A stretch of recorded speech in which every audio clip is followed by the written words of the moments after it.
wait for the red lights to go on. Oh, and one driver a little bit keen there. That's the Marcus Roskill in the ex-Warren Vesey car, number 44, but he stopped and before he went again. Not a good start from the pole position driver there, though, Andy Hiley. So it looks like it's going to be either Lewis Ward or Paul Collingwood that's turning into the first corner first. It's Lewis Ward in the Westfield ahead of Paul Collingwood in the Eclipse, and then it's Stuart Much in that number 7 Mev Exocet. Collingwood's got down the inside through Hawthorn to take the lead away from Lewis Ward. So we had a damp qualifying session this morning, but Paul Collingwood's absolutely on it straight away from 6th on the grid to lead as they go down towards Tower Bend. Some of the Mevs qualified pretty well, and Stuart Much there goes down the inside to get second position and back away from Lewis Ward, the Class A champion from last year. That David Hughes, who qualified so well, second on the grid. He's pulling off. He's already into an early retirement. Such a shame after a brilliant qualifying session,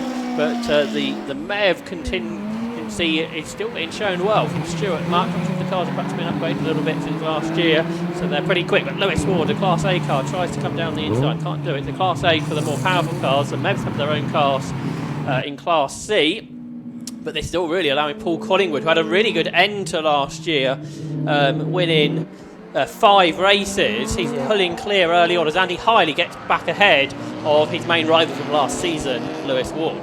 Yeah, and Hiley is also up to second place overall there as well in number 53. He's ahead of Stuart Much, who is actually running in Class C this season. And problem for Lewis Ward, I'm afraid. He's got his hand out of the cockpit. Lewis Ward is going to go into retirement in this first race of the season. That's a real disappointment for him in the Westfield. Because he would have hoped to retain his title. He still might do so, long way to go, but a disappointing start to the season for Lewis Ward, the XMR2 racer. Yes, that's for sure.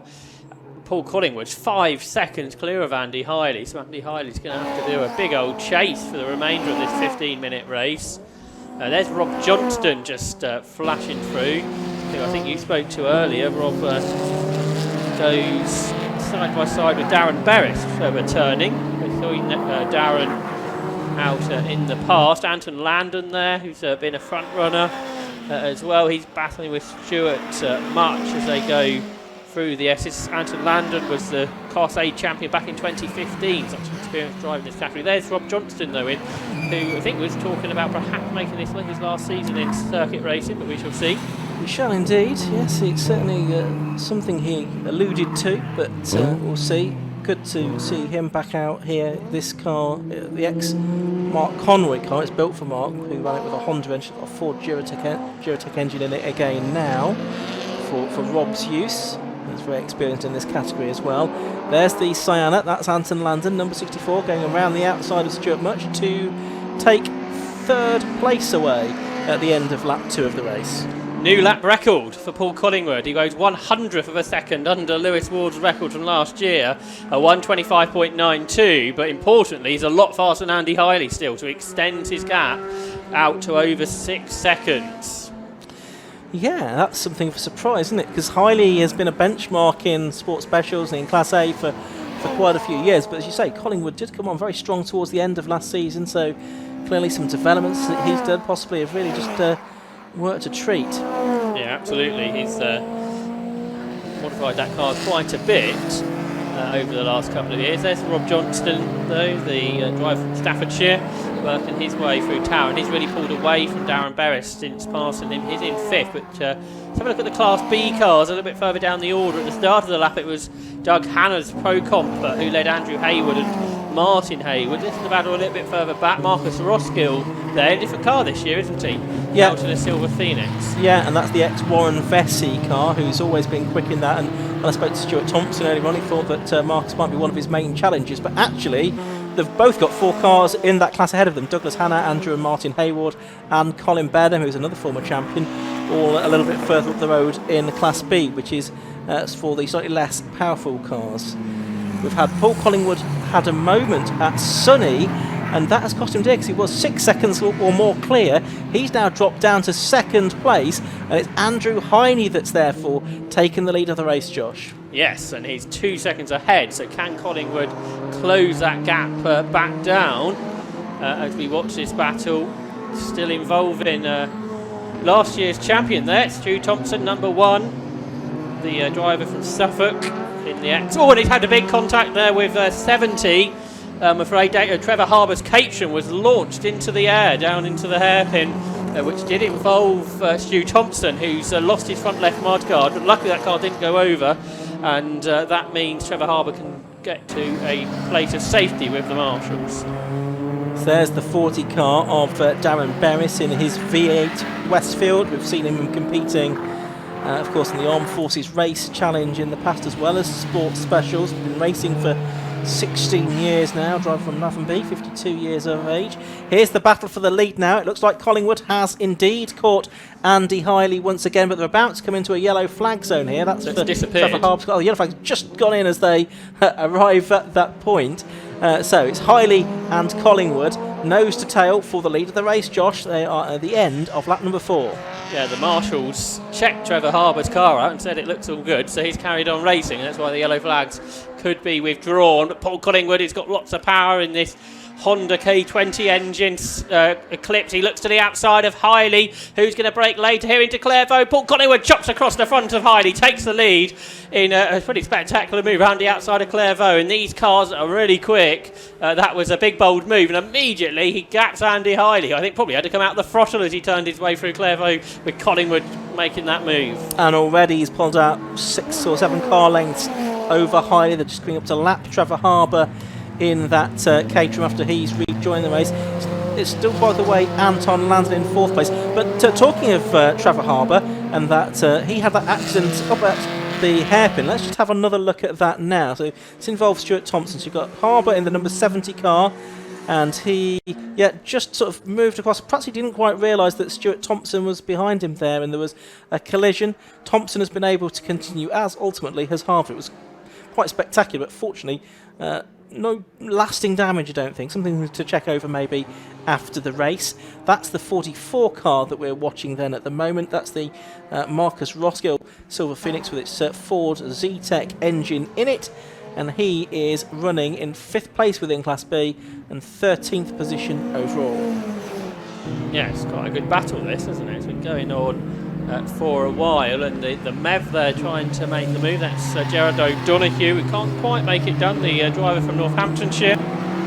He's been racing for 5 years or so. He drives this MEV Exoset, which has the 1.5 litre turbocharged engine. There's the driver second in Class B, which is Martin Hayward. This race is going pretty well for the Hayward family, isn't it? I think it's son Andrew who's just ahead of him, the driver from Kettering. Meanwhile, for third, is fourth. It is Rob Johnston and Stuart Much. There they are, about 0.3 of a second between them at the start of the lap. Stuart Much in the Class C MEV X set. Rob Johnston in the Sienna Mark II that started on row 4 of the grid is in 5th place now, and still chasing after the MEV as they head down to Tower once again. They are about 10 seconds behind the cars ahead. They're about 10 seconds in front of the cars behind. So these two on their own really in the battle for 4th place. Yeah, that's right, isn't it? Quite a bit behind Anton Landon, who's not lapping that much lower than Andy Hiley. So Anton Landon, who had to make some moves, going well in 3rd position. Stuart Much, what's he done? A 1:31.6, which isn't quite as quick actually as he went a year ago, and he's run a little bit wide onto the grass. He's not the first person to do that today. He's got a big class lead, but he's going to lose a position overall. Yeah, to Rob Johnson. It's worth saying though that points are scored within the classes, so as far as the championship is concerned, points are scored within each of the 3 classes, A, B and C, and the overall finishing positions aren't relevant for points scoring, so Stuart Much will still be, as things stand, picking up maximum points within Class C. Andy Hiley's fighting back. He was quicker than Collingwood on the last lap by about 1/10, and the leaders head down towards Tower Bend, and they're going to start back marker traffic for the rest of the race, 6 minutes or so. Let's take a look at that lead battle then. Paul Collingwood in the Eclipse ahead of Andy Hiley, who's a 3-time champion in recent years, 2019, 2020, 2021. Quite a few car issues last year, sort of stopped him claiming that again, but he did take 6 victories, more than anybody else over the course of the season. Collingwood took 5 last year. Hiley's mainly coming the first half of the year, second half of the year for Collingwood, but a real good battle which perhaps we may have not have had, but Collingwood had that off. Yeah. He got back past, and he got back past quite quickly. However, now in the second half of the race, Hiley seems to be faster than the car he's chasing. Well, he did his personal best lap on the last lap of 1:26.1, which is only a couple of tenths slower than the best lap from the race leader, Paul Collingwood. Andy Hiley having his first race as a pensioner. He was keen to point out to Chris Stevens this morning, and he is going to go on to his 8th lap now. There's just about 4.5 minutes left to go, so probably 3, maybe 4 more laps they'll squeeze in this race. So they turn their way through Hawthorn. Through the first half of the lap, on the last lap, Hiley perhaps looks the quicker. They've got a car that's had a big lock-up, I think, just ahead of them. And shortly they're going to lap last year's champion, aren't they? Stu Thompson, who's not having a good opening race. So it's not to lock up. It's a big problem there. That's the ex-Warren Vesey car of Marcus Roskill that has caught fire to some degree. Hiley's off. Hiley is off on fluid, no doubt, and so he's rejoined the circuit. Not actually lost too much, but looks like a very hazardous part of the circuit there at the Jim Clark S. Is that car of Marcus Roskill, which was the one with the flames coming out of it, that's just gone out of shot, so we don't know where that's got to yet. Just looking to see if anyone else... Stopped right by the marshal. Oh, there we go. Driver's out of the car, and one of the next cars coming through, taking it very cautiously, having seen all that fluid down there at that part of the circuit. Hiley's taken the lead into the complex, got down the inside of Collingwood in traffic. There, yeah, I think that Mev's not running hardly, is it? It's going at 5 miles per hour. Yeah. But there's the change of lead then, Andy Hiley. Now, I just wonder with all that fluid down whether we may get an early end to the race. If not, we'll carry on battling nose to tail. And again, right in the toe is Paul Collingwood. He did this a few laps ago. He's going to try it again. Round the outside of Andy Hiley. Can he brake really late? Hiley knows this move is coming in. He's going to stay there, and they're absolutely side by side. And Andy Hiley hangs on to it, but that got... Well, if there wasn't contact in, they must have been millimetres apart. Well, it looked very close. Paul Collingwood certainly had a gesticulation or two to make about that as well. So Hiley it is that leads in 53. Paul Collingwood in second. This race has come alive, really, hasn't it?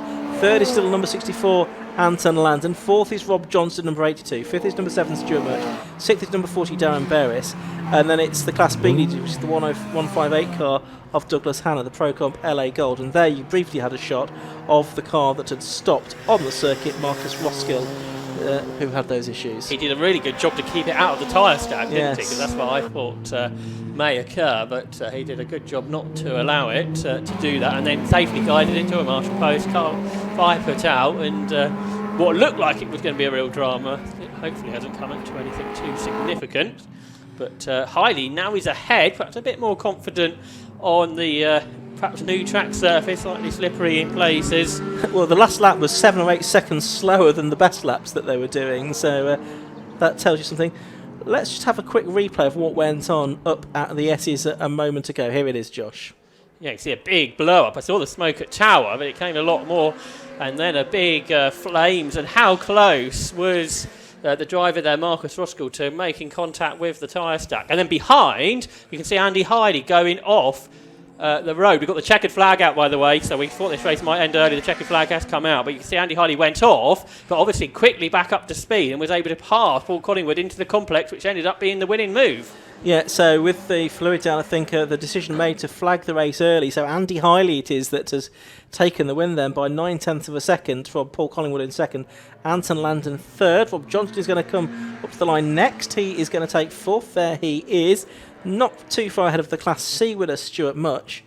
And Darren Berris, actually in his Westfield, he's had a bit of a lonely race. He's just heading out of the hairpin now, number 40 this is. Class B leaders in are pretty much together coming into the complex. So Douglas Hanna has been caught by Andrew Hayward. We've got that on the screen there briefly. So Andrew Hayward a bit more confident in the slippery stuff. So the youngster there in the silver Clubber, one of the oldest cars on the grid, isn't quite going to be able to outpace the Pro Comp. So Doug Hanna takes the Class B win in the opening round of the season.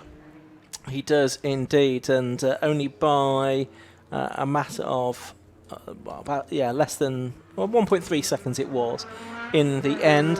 And third within that class is going to go the way of Martin Hayward, I think, isn't it?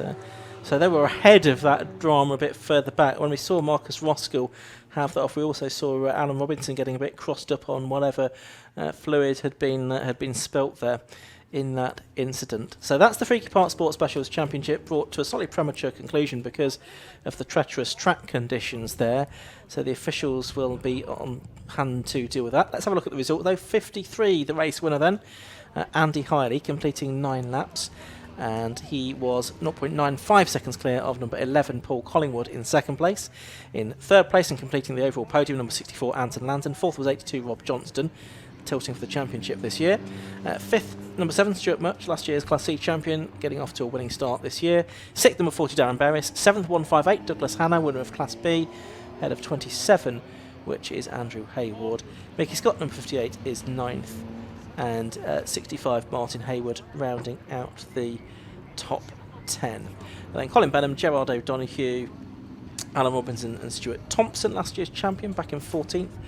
Then Sylvia Much, Brad Snow, Trevor Harper and Neil Webb, the final finisher. We obviously lost some cars as well during the course of that Freaky Parts Sports Specials race. And they also have 2 more races to come tomorrow. Beg pardon, they only have the 1 race tomorrow, don't you? Correct myself. There's the driver, Marcus Roskill, out of his car. And we will hear in a moment from our successful drivers, I think, in Sports Specials. So not a good start to the run with that car, is it, for Colin Benham there? For Marcus Roskill. Marcus Roskill, yeah, that's right. And Stuart Thompson was expecting him to be strong, wasn't he? Himself, Stuart Thompson really struggled in that race, obviously involved in the incident. Let's head downstairs and to Chris Stevens.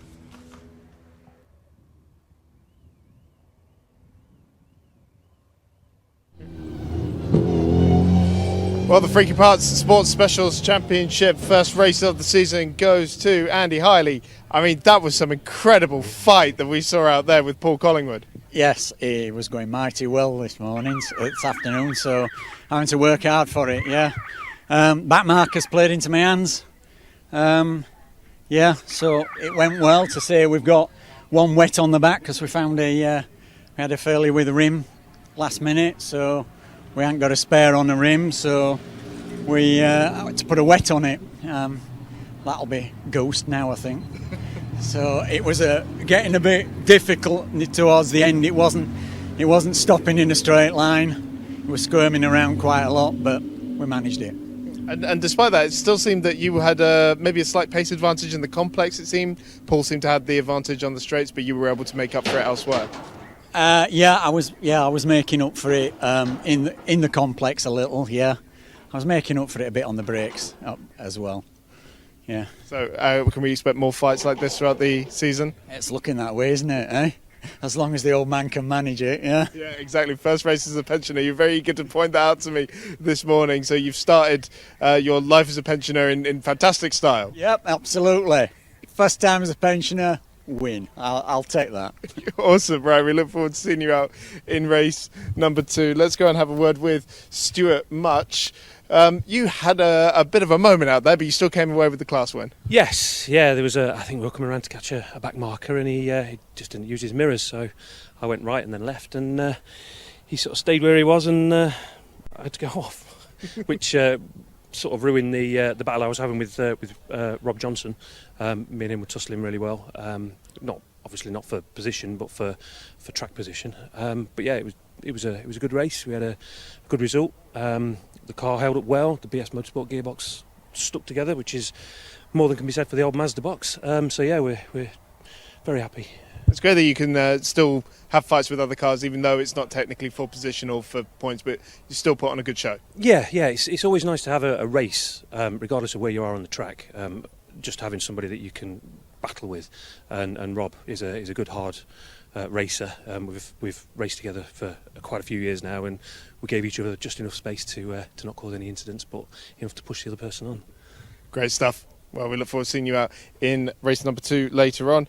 And then the next class was Douglas Hanna taking the win there. Hello, hello. We don't do interviews in the car very often, but how was that out there for you? To get into this thing, yeah, it was that was good. Yeah, we struggled in qualifying; it was so greasy, and yeah, the car was great. I mean, we weren't sure about tyre pressures, we weren't tested, but yeah, the car was just spot on. I mean, it's faultless, fantastic. Yeah, big thanks to my mate Pat, who builds the engines and does a lot of prep on the car. So yeah, that was great. Yeah, a bit lonely out there actually. That was a bit, I was expecting the Group B's to be a bit closer, but yeah, I got on the tail end of some Group A's and that drew me away, I think. So yeah. It looks a little close towards the end there. Do you think it might go away for you at any moment? There was oil down at the Clark S's, and I took it a bit easier through there, I think, and the other guys, and he was starting to catch me. So yeah, I don't know if there was much in hand, but yeah, I think it was just the oil. I didn't want to go off at the last minute, So yeah.